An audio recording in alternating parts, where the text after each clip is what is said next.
Hello, hello. Okay, great, that works, and we are finally ready to go. Oh my goodness, there's a good number of you in here today. That's great. Well, I hope you have enjoyed your day so far, and you have had a good lunch, which has given you lots of energy to be full of buzzy excitement for all the cool stuff that we're going to do in this talk.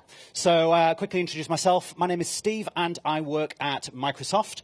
I am on the ASP.NET team, so I do a whole bunch of stuff related to ASP.NET MVC mostly. But as well as that, I'm really interested in what's going on in the world of JavaScript and what's new for us as web developers. So I'm guessing that we've basically got a room full of web developers here, but no worries if you're not. But hands up if you write some sort of client-side code today, JavaScript or TypeScript, that sort of thing. Yeah, the considerable majority of you. Okay, so if you are like me, then you are probably interested in what new possibilities are emerging for us as web developers and what new cool things we're going to be building into our apps over the next year or so that we couldn't possibly have done before.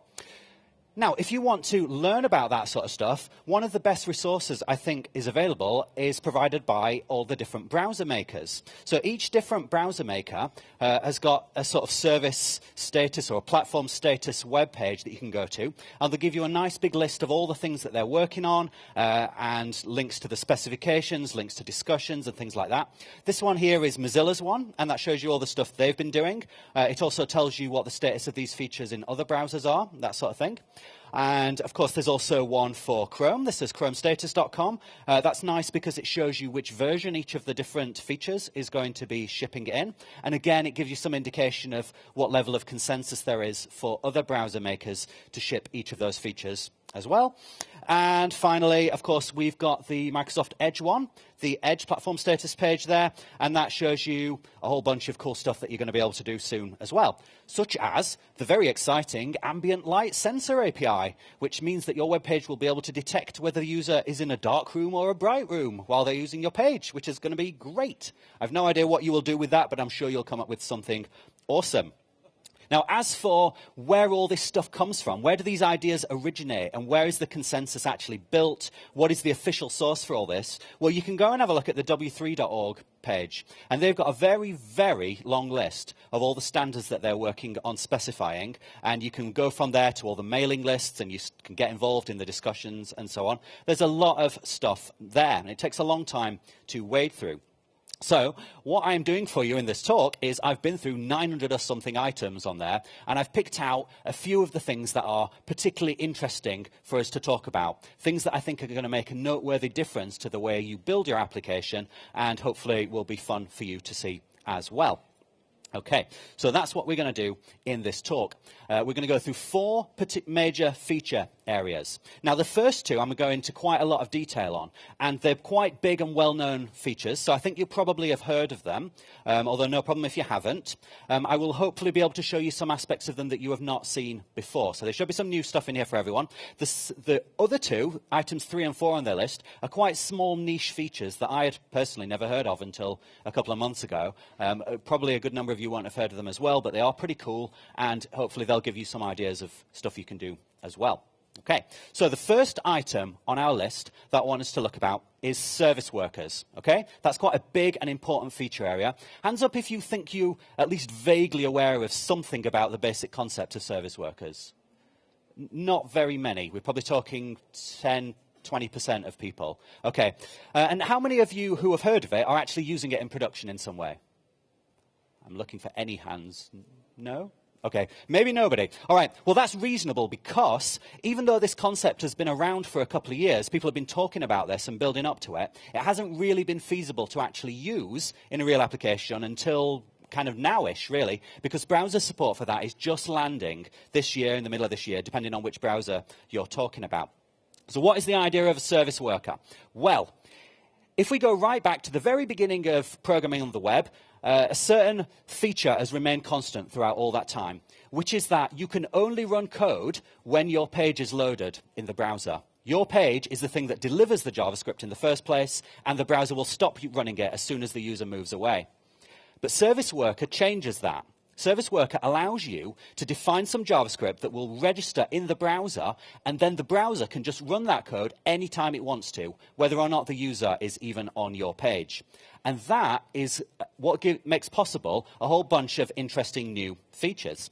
And the best known one of these features is the ability for your application to run offline. I'm going to show you some demos of that in a second, but there are some other good features as well. For example, if the user does stuff while they're online, then a service worker can synchronize that back to your web server as soon as the user gets a network connection later, even if they're not still on your page. You can also use this to receive push notifications from your server. So normally, if you want to send a notification from your server with something like WebSockets, Signal or whatever, it only works if the user is there on your site. But a push notification can be sent to your service worker, whether or not the user is on the page. And finally, coming in the future, the ability to run tasks that are scheduled in the future. None of the browsers have implemented that one yet, but it's specified and should be coming along soon. So the best way to understand that is, of course, to see it. So let's switch over to a demo, and I'm going to show you adding some cool service worker-based features to an application. And the application that we're going to add these features to is this one. It's kind of a news site. It's just you can imagine this as being like a social network feed or a Twitter feed or something like that. Or you could think of it as being something a bit more businessy, like something that delivers a list of jobs to your staff that they have to do over time, something like that. Anyway, it's some content that has to get updated. And there's not really anything in this site just yet. If we look at the code for it, you'll see it's just a bit of plain static HTML, nothing very clever there. And we don't really even have any script in this just yet. I've got this file page.js, but as you can see, it's not really doing anything. We've just got an event handler that says when the page is loaded, we're going to do something, but I haven't done it yet. So what we want to do is register a service worker in this browser. And I can do that using the service worker API a bit like this. So I'm saying navigator.serviceworker, I would like you to register this JavaScript file, because the service worker is a JavaScript file that gets registered with the browser. So that is technically all we have to do. The remainder of this code we don't strictly need, but it's quite nice just to see whether or not what we just did succeeded or failed. Okay, I'll save that. And now you're probably wondering, what is in this serviceworker.js file? Well, let me show you. Now, a service worker responds to events. That's the only thing it can do. The browser raises events when it wants to. Your service worker responds to that. And at the moment, I'm only responding to this one event called install. And as you can probably guess, the browser is going to run that when the service worker is installed into the browser. There's a couple of other things here as well. You're probably wondering, what is this? Self.import scripts. Well, this is how you can load one JavaScript file into another in service workers. In a normal web application, you load JavaScript files using script tags, but of course you can't use script tags in a service worker because there are no tags. There's no document. So obviously you need a different way of loading scripts, and that's what this thing is doing up here. And then finally, what is this skip waiting thing? Well, with a service worker, you get control over how and when your service worker is installed. There are various different ways you can do that, and this skip waiting is a way of saying, I just want to install it right now, please. I am done with waiting. I don't care what else you're doing. Just install this for me, please. So that's what that's going to do. Okay, so if I go back into my browser now and I open this console, then let's clear that out. And hopefully when I run, we will see it runs the code that I just wrote, and it will register and install that service worker. Okay, so it says service worker registered. That was the actual page running. And then the browser fetched the service worker JavaScript file, and it registered it, and it ran the install event on it. Now, it only runs the install event once. So if I hit reload, you'll see the page can re-register it as many times as it likes. That's fine. Nothing's going to happen. The browser will fetch the service worker code in the background, and it will say, hang on, that's the same thing that I've already installed, so I'm not going to bother installing that again. It will only install it again if you actually change the code. So let's just make a small change to the code there, and I'll come back and I'll hit reload. And then hopefully we will see it has now ran the updated code, and it's installed an updated version of my service worker.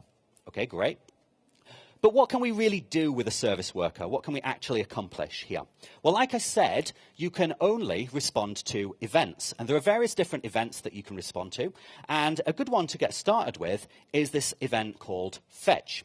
And the browser will raise that event every time it wants to fetch some content from your domain. So every HTTP request it's going to make, it's now going to call this fetch method. And I can write whatever code in here I want to programmatically modify that request or modify the response. Okay, so I'll save that, come back to the browser, and I'll hit reload. And then hopefully it will install my updated service worker.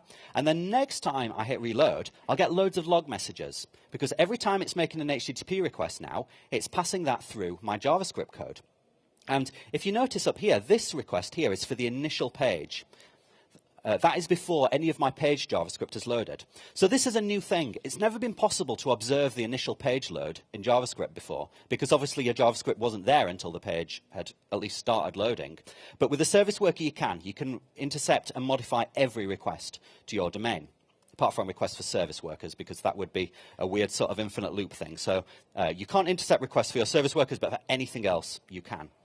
Okay, now that we're able to intercept our requests, we can do some stuff to modify them.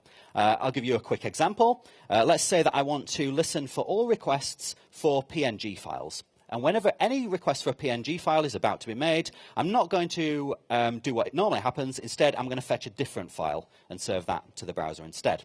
So I'll go back and hit reload, and I'll wait for my updated service worker to install. And now, if I hit reload, all of my images will get replaced by a different image. And that is obviously very useful as a way of pranking your co-workers, but that is not the only feature of service workers. There are some other cool things that you can do as well. And like I said, the most well-known one of these is the ability to run your application offline. Let me give you a quick example of how that might work. So I'm going to remove this silly code that I had before, and I'm going to take you through 3 different ways that we can do offline support with service workers with different functionality. And the first one, and the simplest one, is going to be assuming that we can pre-cache everything. Okay? So what I'm doing now, I'm changing the install event here, and I'm defining a hard-coded list of all the different resources on my site that I want to make available offline. And I'm going to use a new API called caches. Caches are available to your service workers, and they allow you to programmatically define caches of HTTP requests and responses that you can then use later. So I'm saying, OK, I'm going to delete any cache that already exists with this particular name, and then I'm going to create a new cache with that name. So it's nice, new, and empty. And then I'm going to wait for the browser to fetch all of those resources in my hard-coded list and add all of the responses to the cache. And when we've got all that, we can stop waiting to install, and we can finish installing the service worker. Right? And then when the browser tries to make a request to an item on our site, I can just assume that we've already got it cached. So for every single request we try to make, we'll match it against our caches, and we'll just serve the cached content back to the browser. Let's see if this works then. I'm going to come over and reload to update the service worker. And then I'm going to reload again. And this time, everything should be served out of cache. So I'll hit reload, and you'll see that the page has come up. It's working as normal. But if we look over here on this network tab, you will see that all the content has been served from the service worker rather than from the internet. Which means that we don't even need the internet anymore. We can be completely offline if we want to. And to prove that for you, I'm going to mark myself as offline. This will simulate having no network connection from the computer at all, just to show you that that really does do that. If I try and go to example.com, you'll see I cannot get there, and it says there is no internet connection. Okay, so you wouldn't be able to you wouldn't expect you can go to any websites right now. But if I go back to that page I had before, you'll see it pops up just as if I had a perfectly good internet connection, and it's serving all that stuff programmatically out of the cache, which is great. But this is not a complete solution. There are still some issues that we might want to solve. For example, you might not want to hard-code a list of every single resource that you want to make available offline. You might want to do that dynamically in some way. And another issue is, what happens if the underlying content actually changes now? Well, let's see. I'm going to add a new news item to this list now. So let's say we'll have a new item here, and we'll say it's class CNBC, and we'll say breaking, something important happened. Read it now. You won't believe what happened. Next. Okay. All right. So I've got that wonderful clickbaity item in my list there. And my user wants to get the latest news. So they come along and they hit reload. Oh, they don't say any new content. Oh, that's because they're offline. So that's quite reasonable. I'll go online now, and I'll hit reload. But I still don't see any updated content. Why is that? Because my application is hard-coded to just serve everything from the cache. So it's never even going to check whether there's any updated content. That's not great. So how about we make our logic a little bit more sophisticated? Next approach that we could use, offline approach 2, we could, if we wanted to, try making a request to the network But if that fails, then we'll serve content from the cache. So I'm saying we're going to try the actual network. If we get a good result, we'll return it. If we don't, then we're going to go back to that serving from cache logic. Let's try that. So on my first reload, it's going to update the service worker in the background. And then when I reload a second time, we should see we get the new breaking news story showing up there, which is great. But if my user is offline and I hit reload, then the application still works because it's now serving the cached content. So that's an improvement. We're now getting new data when possible, and we're falling back on the cache when we have to. That's good. But there are still scenarios where you will get a very poor end-user experience. For example, what happens if the user does have a network connection, but it's just unbelievably slow, or it's some sort of captive portal that's never even going to return the content anyway? What's going to happen then? Well, we can try and simulate that a little bit. I'll go online, but I'm going to simulate a very, very slow network connection, some plain Wi-Fi there. And I'm going to have to, what will I do? Okay, let's start by going to a blank page. And then I'm going to see how long it takes to load. So it's loading, still waiting, and the images are starting to appear now. You can see we're still waiting, though, and it's really slow. And finally, it's loaded. Okay, good. So it did work, but it's a really poor user experience. And obviously, their network connection might be even slower than that. It might take half an hour to download or something crazy. And the user's just going to click back and obviously not bother to visit your site. What can we do about that then? Well, we can make our logic a little bit more sophisticated still. And the point of me showing you this is to show you the power of service workers to programmatically control what your application is doing with the network. You can implement whatever logic you think makes sense to your site, such as this. Here I'm saying, OK, we'll use the network if it's fast, but if the network turns out to be slow, then we're going to serve cached content. So I'm saying here, all right, we're going to try to make a regular request to the network. And if that works, then we're going to return that network response if it was fast enough. But we're going to time that out after 200 milliseconds because people can't be bothered to wait any longer than 1/5 of a second. And if it's going to take longer than that, then we'll just fall back on serving the cached content. But a little cleverly, in the background, we'll allow these slow requests to continue running. And when the slow request eventually does complete, we'll programmatically update our cached content with whatever we got back. So now, our application should be a little bit faster. So let's just reload that. That's going to take a while, but that's going to update the service worker on the first request. And now I want to change my news story. So I'm going to go back and change this. Let's have breaking 2. Something else happened. Okay? That's important news that our user wants to see. And when they reload, are they going to see it? Well, no, they're not going to see it because their network is too slow. So I'll hit reload, and we're just going to see the previous cached content, and that's going to come up after 200 milliseconds reliably, no matter how slow the network is. But in the background, we're still fetching the updated data and storing that in the cache. So the next time the user hits reload, then they should see breaking 2, and they get their new news story there. Okay, so I am not trying to say that this is the one true correct way to do offline access. I'm just saying that you get to control it. You get to make the decisions about how to prioritize between going to the network, how long you're willing to wait, whether you're serving cached content, whether you can define all that cached content in advance, whether you have to do it dynamically. It's all up to you because the service worker APIs give you that level of control. And there are other features as well that this gives rise to. Like I mentioned before, you can synchronize things that the user does offline.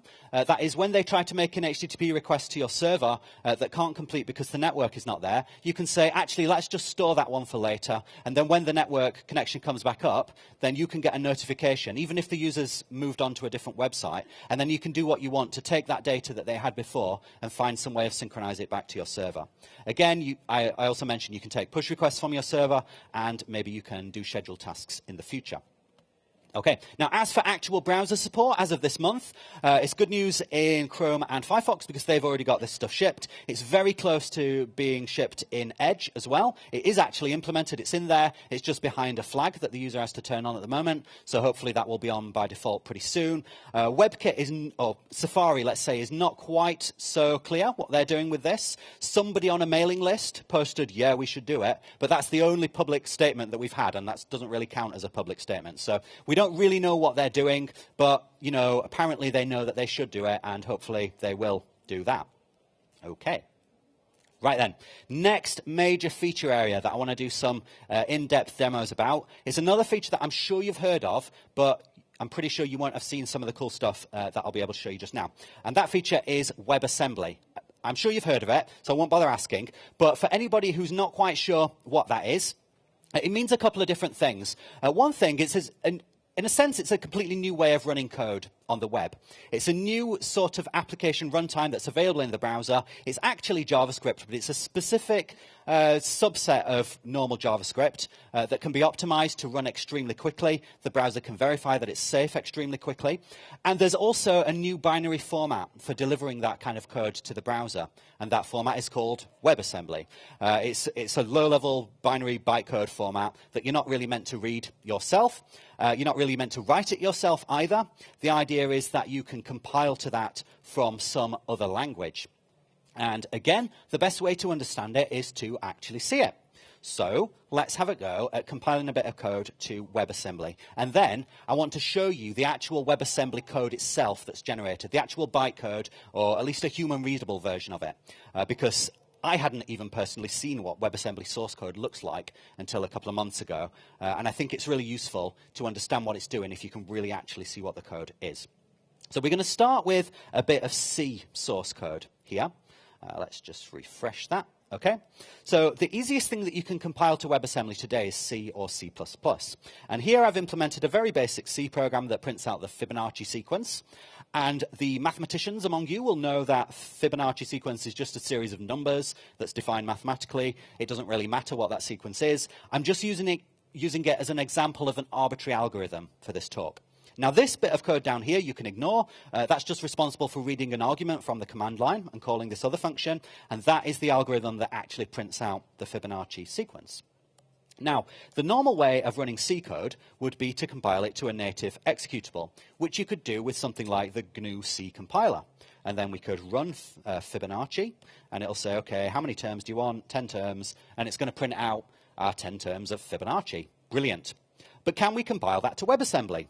Of course. Let's see how to do that. To compile C to WebAssembly, we can use the Emscripten C compiler, which takes pretty much the same set of parameters as GCC, except it can produce JavaScript or WebAssembly. So I'm taking my Fibonacci.c file here. I'm saying, I would like you to give me some WebAssembly, please. And this is all going to be wrapped in a file called Fibonacci.js. So if I run that now, it should actually compile that. And if I look at the files that are on disk, it has just created those two files. Those two files are the actual WebAssembly binary file there that contains the actual application code. And then we've got this wrapper file, JavaScript stuff there. And that deals with actually being able to run WebAssembly and do the interop with it from the browser's normal JavaScript APIs. And you might think, 48 kilobytes just for that 6 lines of code or whatever, that's kind of a lot, isn't it?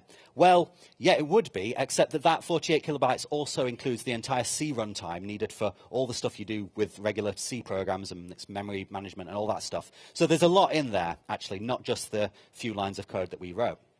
Now, to actually run that, we need to launch it from a web page. And here's a web page. It doesn't look much like one, but it is. And it's got a script tag in it that's going to be able to load this Fibonacci.js file.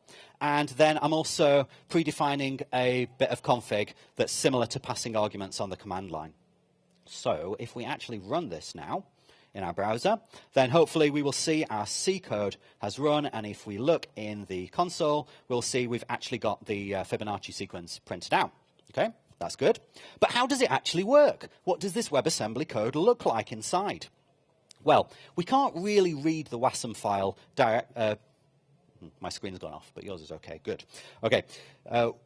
We can't read the WASM file directly because it's a binary format, but we can get a human-readable version of it if we want to, or at least kind of human-readable, depending on what kind of human you are. But hopefully you're the right kind.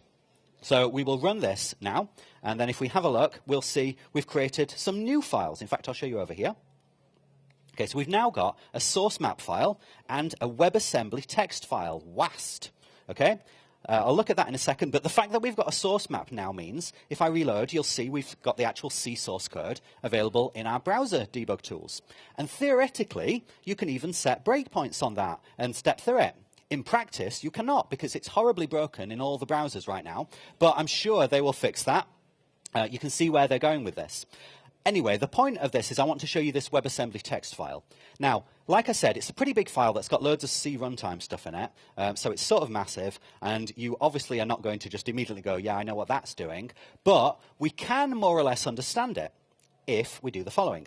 So if I go and say, I really want to know what my print Fibonacci function looks like in WebAssembly, so I'm going to copy that name, and then I'm going to search for it.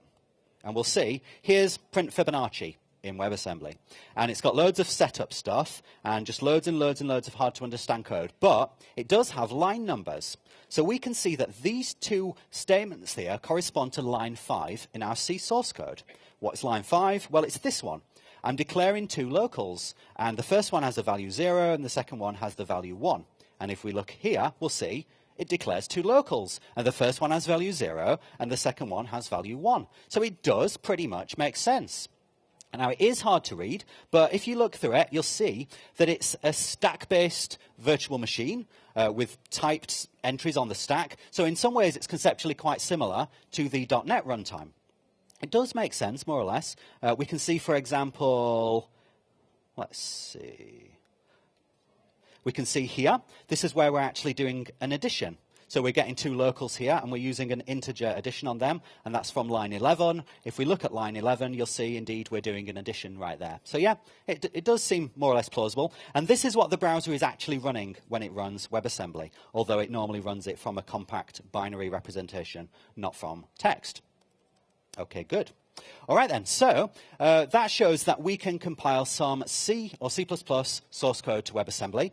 And you'll be pleased to know that there's some work going on to make other languages compile to WebAssembly as well. For example, Rust, Go, Swift, various other things can be compiled to WebAssembly.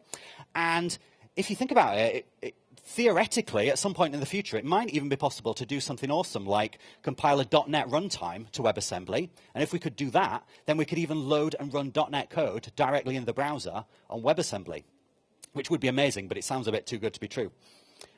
Does it? Or should we actually try and do that? Shall we see if we can make a .NET runtime compile to WebAssembly right now and actually do a bit of a world first of getting .NET Core running inside our web browser? OK, so I'm going to change directory here, and I want to show you something first. So I'm going to show you this directory that I've got here, and what is inside there. Well, I've got a lot of C source code, a lot of it. And what that is a .NET runtime. Now, it's not the .NET runtime. It's not the regular full .NET framework. It is not the full .NET Core thing. It is a separate .NET runtime, a third-party one, which is smaller, and it's designed for portability. It is not designed for compiling to WebAssembly, since it predates WebAssembly by several years. But it only took a few small tweaks to get it to actually build through the Nscriptum toolchain. So if we do that, the result of doing so is the contents of this directory. We have dna.js and dna.wasm. So what's DNA? DNA is .NET Anywhere. That's the name of this .NET runtime. Okay? Now, it's a bit bigger than what we had before. These two files together are 350 kilobytes, more or less. And you might think, well, that's kind of a big thing to put in your web page, isn't it? But this is before any sort of minification or gzip compression. So by the time you're serving that for real, it should be well under 100 kilobytes. Okay, but does it actually work? Let's see. First, I'm going to have to run this in a browser. So I'm going to go over to this other page over here, and you'll see that, again, I'm using a script tag to try and actually load dna.js. Okay, let's set that as startup project. And actually, I'm going to run it from the command line. So let's do http server. Okay, and then I'm going to go to this localhost port 8080. Let's run that. And we should see that, indeed, it is, in fact, running the DNA runtime there. And it's saying, OK, here's your usage instructions. Please tell me what .NET executable you would like to run. OK, so I'm going to need a .NET executable here. And that's cool because I have got one. I've got the famous console app 1 that everybody knows and loves. And inside there, we've got a very simple bit of hello world code. And I'm going to need to compile that. So I'm going to do build. And after that has built, which will happen soon, I'm sure. There we go. Then we are going to have a file on disk. And if I go into bin, debug, netcore app11, then you'll see that we've got console app1.dll that we have just compiled, and that's a 5 kilobyte package of .NET compiled code. Right, now I want to load that into DNA, so I'm going to go over here and I'm going to change these arguments. I'm going to say I would like to load and run console app1.dll. Okay? Now, that file needs to be loaded over the web, so we need to point it to a particular location. I'm saying I want you to load that file from this location here. And also, by the way, you're going to need to load this corelib DLL, which contains implementations of low-level .NET things like string and list and stuff like that.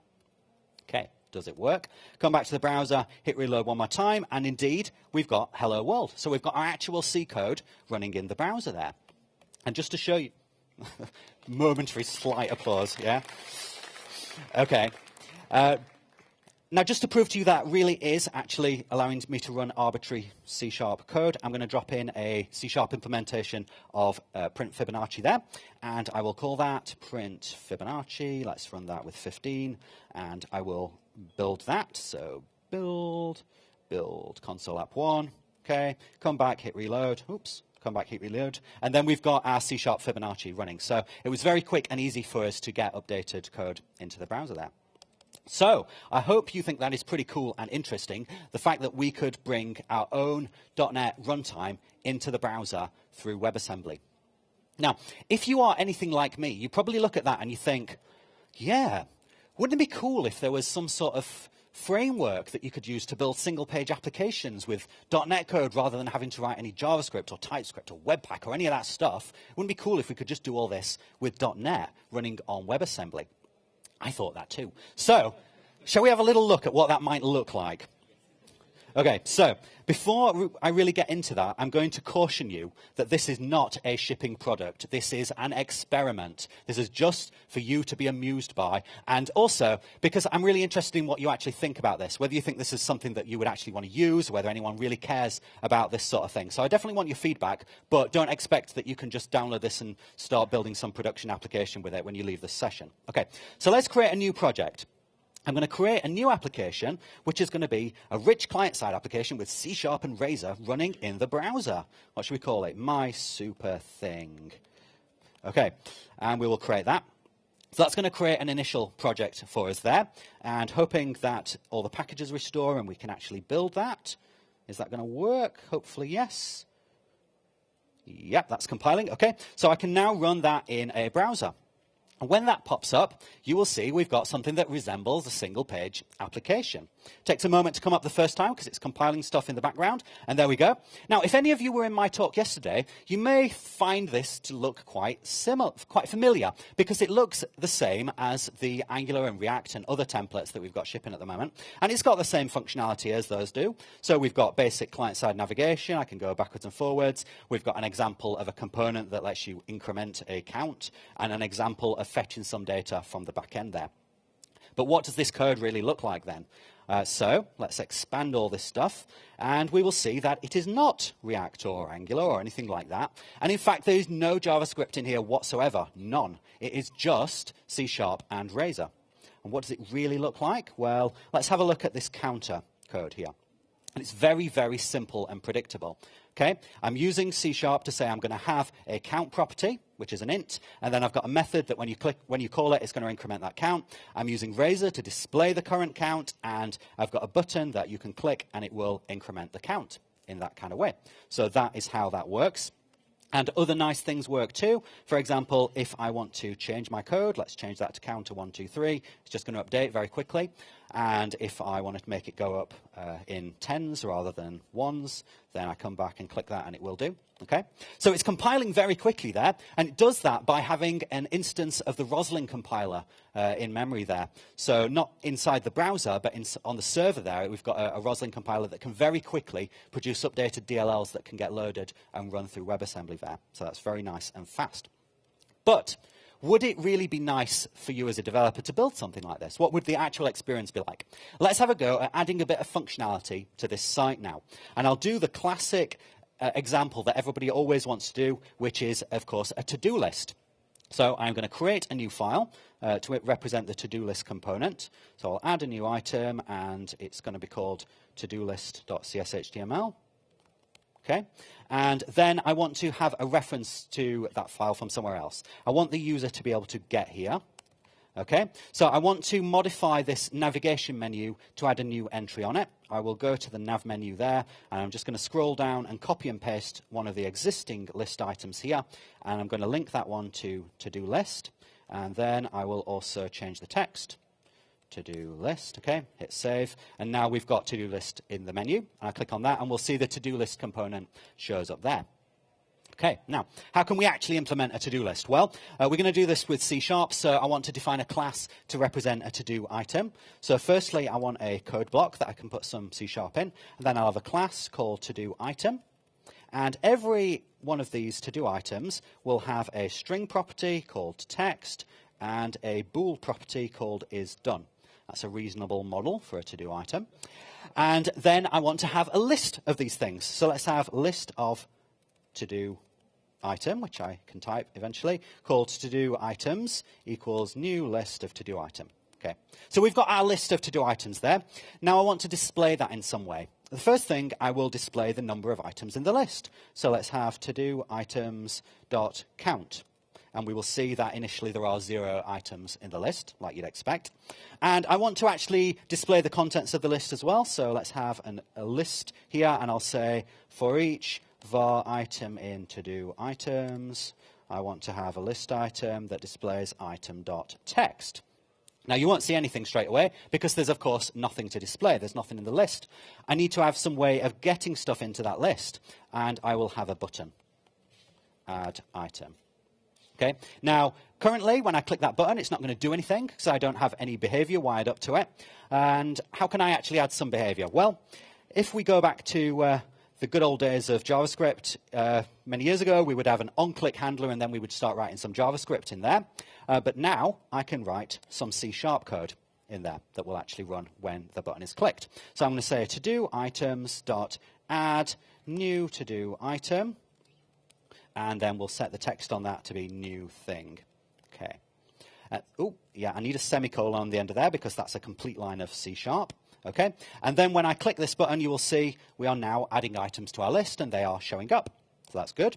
But I don't really want to hard code this string new thing, and I don't really like the fact that I've got all this C# code inline and an event handler anyway. That doesn't look great. So I'm going to make a method to do this. Let's call it add item. Okay, and then I can take the code that I had there before. Let's just drop that in here. And now, of course, I can invoke add item from there if I want to. But as a nice little shorthand, I can say on click add item. And that will behave the same as before. Okay, but I want to change this text. I don't want it to be a new thing. I want the user to be able to type some text in. So let's have a text box, and I'll say type here. Okay. But currently, it's ignoring what I type in the text box. I need some way of capturing what gets typed in there. There are various ways we could do that, but one way would be to have a string here. Let's call it next item. And then I'm going to bind the contents of that text box to this string property there. And then when we add an item, I'm going to say, we'll use that text that you've typed in. I'm also going to set it back to null, which will clear out the text box so you can enter your next item straight away. So let's go first and second. And that's all working very well. Very good. Okay, well, what else do we need to do to make this into a convincing application? Well, we need to be able to edit the contents of the text, and we need to be able to mark items as done. So I'm going to add a bit of extra HTML in here, pretty simple stuff. I'm just going to have a text box that binds to item.text. Okay, so that's now going to display an editable thing that you can edit, and that does actually edit the underlying data structure, even though you can't really see that it does. And then also I'm going to have a checkbox, so input type equals checkbox, and then I'm also going to bind that to item.isDone. Okay, so now I can mark items as done or not. But you can't really see that takes an effect. Does that actually do anything when I check that box? In order to actually show you that it does, let's change what we're counting. Instead of counting all the items, let's just count the items that are remaining to be done. How many incomplete items are there? We'll count all the items where the item is not yet done, using a bit of link code there. So now, if I add some items, then we should be able to see those items show up. And as I toggle these boxes, the item count changes. OK, good. So we are able... OK, thanks. All right, everyone loves to-do lists.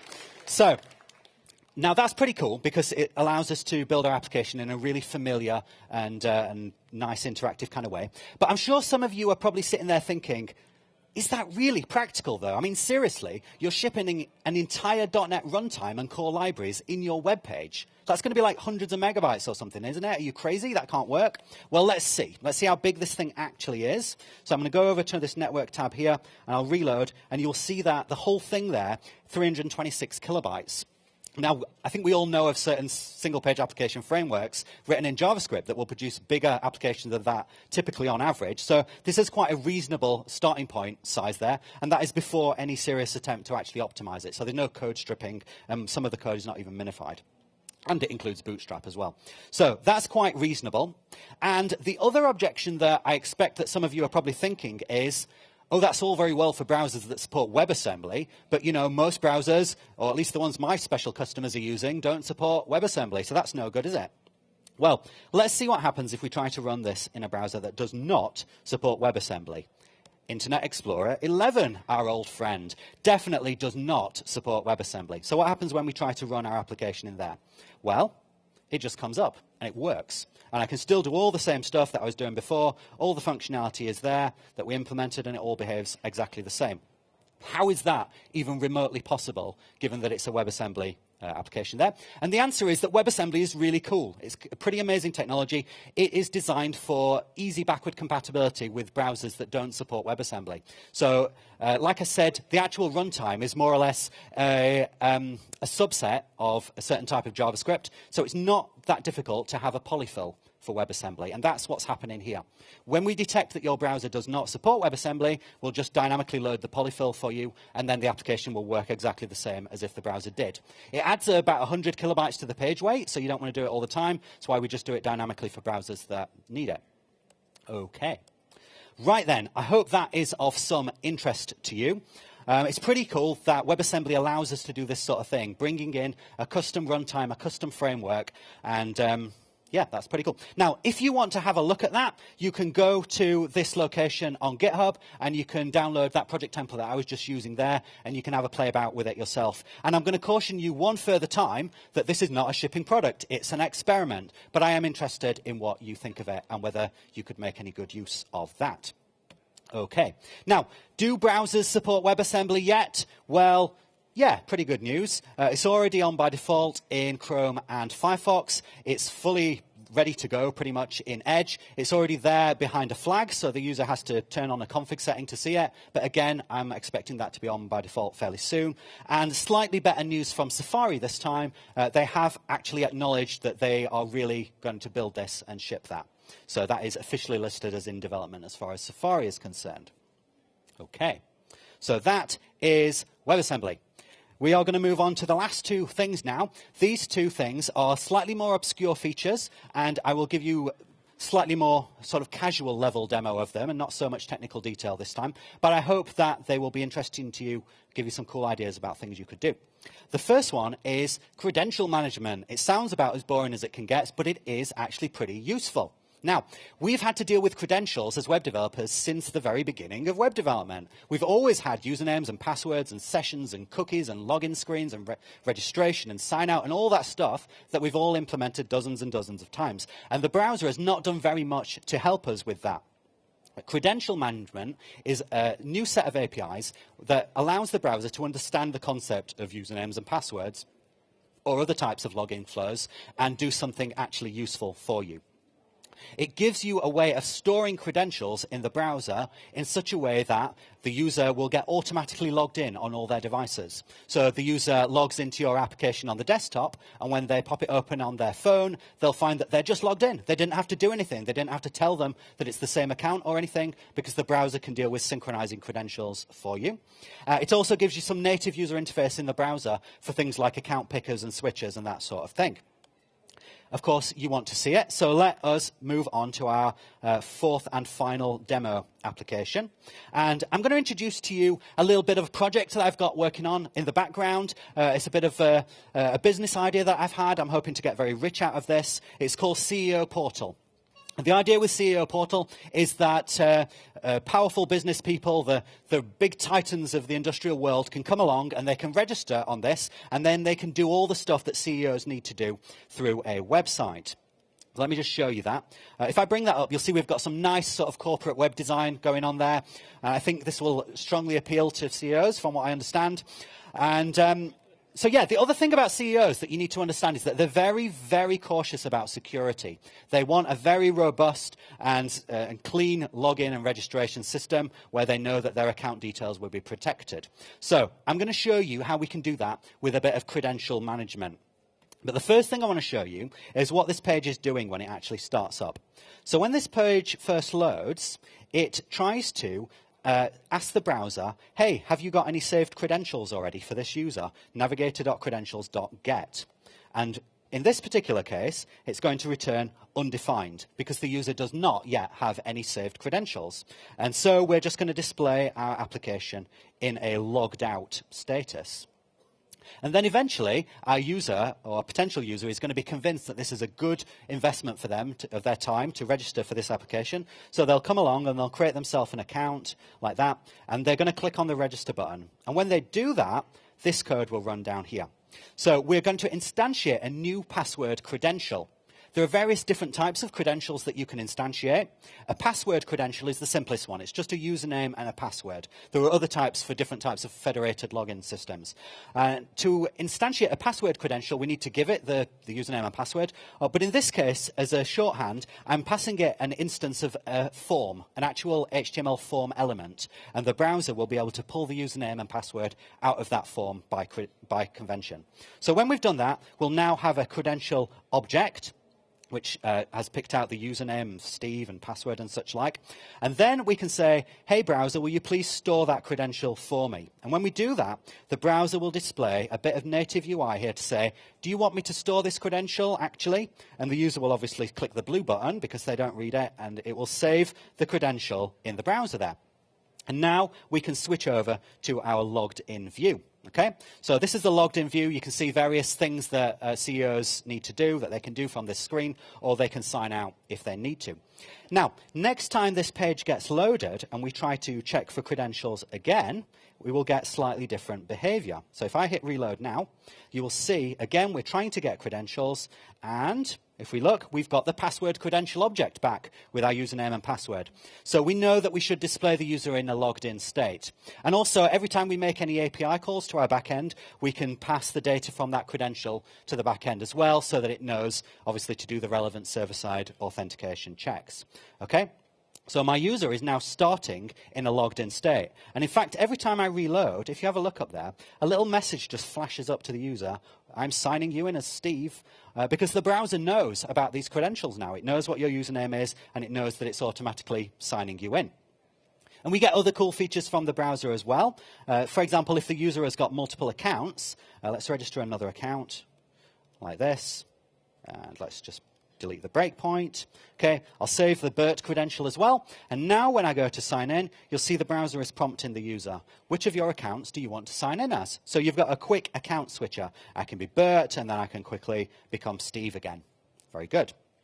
Okay, so that gives us a pretty nice way of giving the user the ability to store their credentials. And like I said, it can be automatically synchronized across their devices, so they don't have to keep logging in on each different device that they go to. Okay. Sorry, what's the question? Are you asking about browser support in Firefox and Edge? You are? Okay, well, how about this to answer your question? Right, so this feature is only in Chrome today. So Chrome is pushing ahead with this agenda. They've already shipped this feature. The other browsers have not actually confirmed that they're going to do it. But it is a standards track feature, so you would hope and expect that they are going to do this. But it is early days for credential management. And so if you are going to use this right now, you're going to need to not rely on it completely. Now, thankfully, the way these APIs work, you can reasonably well polyfill all of it, apart from the actual synchronization across devices. So we could have a polyfill that stores the credentials in local storage or something else like that. I'm not aware of a good polyfill right now, actually. So if anyone wants a cool open source project that they want to start and get loads of people using, you can polyfill credential management. I'm sure you'll get a lot of users. OK, so that's browser support. Any other questions about credential management at this point? No? OK, great. OK, so we will move on then from that to our fourth and final feature. And this fourth and final feature is it's a thing that mobile and native applications have been able to do really well for quite a while, but web-based applications have been doing a pretty terrible job of it. And that is taking payments from users. This is another thing that's been around since the very beginning of programming on the web. We have always wanted to get money out of people, reasonably enough, but it's been a pretty terrible user experience so far on the web. Because if you want to make someone give you money, you have to have some sort of checkout form where they manually type in their credit card details and their delivery addresses and all that stuff. And it's like so many steps that 80% of them don't even bother to finish it, and you don't make as much money as you otherwise would have. Whereas, if you think about how a native mobile app works, if it wants some money out of you, it just pops a little thing saying, please give me your fingerprint to confirm, and then, hey, your money is mine. Wouldn't it be nice if you could do that sort of thing on the web as well? That is what the payments request API is for. It allows you to tell the browser, I want some money from this user, please. And you tell it how much and what the money is for and so on. And it will display some native user interface to tell the user, hey, this application wants a payment from you. And then if the user confirms it, then all the payment details go to you. Now, the way that the actual UI looks will vary depending on what kind of browser or device it is. If it's on a mobile device, it's probably going to ask them for a fingerprint or something. On the web, it may ask for some other kind of, on the desktop, it probably asks for some other kind of confirmation. So let's have a go at adding a payment feature into the CEO portal so that I can get rich. OK, so how and why are we going to get money out of our users? Well, I've thought about this carefully, and I've come up with what I think is a really good business model. So let's say that our user is signed in, they're a powerful CEO, and they're thinking about which executive activity they want to perform today. And I assume that most executives really like reviewing key financial documents. They seem to be into that sort of thing. So they click on this button, and what happens is, this is a premium feature, which you can unlock now for just 50 gems. And the CEO probably thinks, cool, that's a good deal. I'm quite happy to spend 50 gems on that. But, oh, no, I've got 0 gems. I'm going to have to get some more gems. So let's get some gems, shall we? And that'll take us into the gem store. And we'll think, how many gems shall I buy? Not sure. But for whatever reason, my attention seems to be drawn to this 50 million gems option there. It seems like a reasonable choice. It's the most popular choice, you know, and all the features in CEO Portal require you to spend gems. So I think 50 million would be a reasonable amount to have. Now, when the user clicks that button, I want their money. How am I going to get their money? Well, let me show you a bit of code that's going to run when that is invoked. So if I open up the JavaScript file that's in there, and we'll scroll down to buy gems. Now, that is the function that will run when the user clicks the button. And what it's going to do is it's going to compute a bit of stuff to do with the amount that I want to charge them. This is an important thing to understand, that payment request APIs do not do any computations for you. They will not calculate tax or shipping or anything else like that. It's entirely up to you to provide whatever values you want it to display in the UI. So I'm computing some values, and then I'm defining a new payment request. And inside that payment request, I can configure what sort of payment methods I'm willing to accept. In this case, it's just credit cards, but you could have other things like Android Pay or whatever other stuff that a given device might support. And then we can configure that. On this occasion, I'm saying I'm taking these types of credit cards that you can give me. And then I can also define order details as well. So what are the line items? What's the grand total? What's the shipping information? That kind of thing. And then finally, I can give other settings, such as do I want to collect shipping details from this user or not? And then I can say to the browser, can you please show this payment request to this user? and then we'll get a call back when they confirm or reject that. So let's see that actually happen. I'm going to click on this button now, and when I do that, a bit of native UI will show up. Now, I did not design this. This is built into Chrome. This is just what shows up, and it displays all the information that we've asked it to. So the user can see their order details and the tip that I've added there, which I think is reasonable, and the online delivery, as if there's any other way of delivering virtual gems. And then the user can select from their predefined shipping address. I don't know why, but that's just to show you that we can do that. And we can also select a payment method that they would have pre-stored with their operating system, with their browser or whatever, depending on what kind of device they are using. And then finally, the user is going to click on the pay button, of course. And if they're doing so in Chrome, it's going to ask them to confirm with the CVC number. So I'm just going to type in some number there, and I'll hit save. Or OK. And then the browser will return all this payment information to you, the web developer, for you to do what you want with. Now, I am trusting with you with my card number here, so please don't abuse that trust. I just want to emphasize that the browser is not actually making the transaction for you. It's not contacting a bank or anything like that. It's just giving you the stored details, the stored payment number, the stored shipping address, and any other options that they've chosen. And it's still up to you to pass that through to your normal payment processor or whatever. But the point is that the user did not have to type this stuff in. They just tapped a button or did a fingerprint, and you get the payment details, and hopefully your conversion rate is much higher than it otherwise would have been. Now, the way this actually appears to the user, like I said, will vary depending on what device they are using or what browser. And if I show you how this looks in Edge, you'll see it's slightly different. So if I bring this up in Edge and I'll do the same thing where I'm trying to buy my gems, what happens in this case is that the Microsoft Wallet will pop up, and then the user will be able to make their payment using whatever they've got stored there in their wallet. So it varies by device type and by browser, as it should, because that will maximize the chance that your user has actually got the stored payment information and is willing to actually give you the money. Now, is that supported in browsers? Well, it's better news from Edge this time, because that feature is already shipped in Edge. Good, well done those people. Chrome has already got this one live as well. Firefox has announced that it is in development, so hopefully it won't be too long before it's live there as well. Unfortunately, again, Safari is the laggy one there, because they have not even acknowledged the existence of this as a concept yet. So we don't know if or when they're going to do that. But realistically, if you want to use something like that today, you're going to have some kind of fallback for browsers that don't support it, because someone's going to be on an old browser and you don't want to refuse their money. So you're going to have to say, for people who support this, you can pay with one tap. For people who don't, you're going to have to go off to some tedious traditional checkout form where you type in your credit card number and all that. Okay. Any questions about payment requests? No? All right, great. Okay, so that is all the stuff that I'm going to have time to demo for you today. We've just been through a whole bunch of different upcoming features that create new possibilities for your web applications.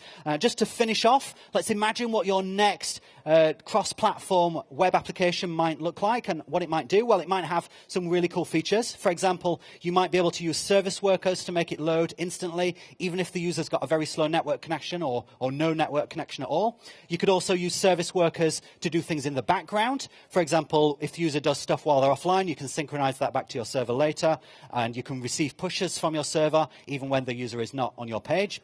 You could also potentially write your application in a completely custom language or runtime of your choice. You could use maybe .NET or Swift or Rust or something else like that, thanks to the power of WebAssembly.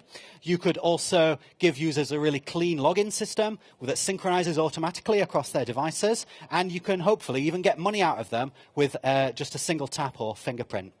None of these features you would realistically have done last year. There might have been some sort of vague ways of doing some of them, but it wasn't very practical. Whereas as of this year, that sort of support is actually landing in browsers that customers are actually using. So you can realistically do some of this sort of thing. So that is all we have time for. I hope you enjoy this session. Please remember to evaluate on the way out so that you can control what the schedule is like for next year. And I hope you enjoy the rest of your conference. Thank you.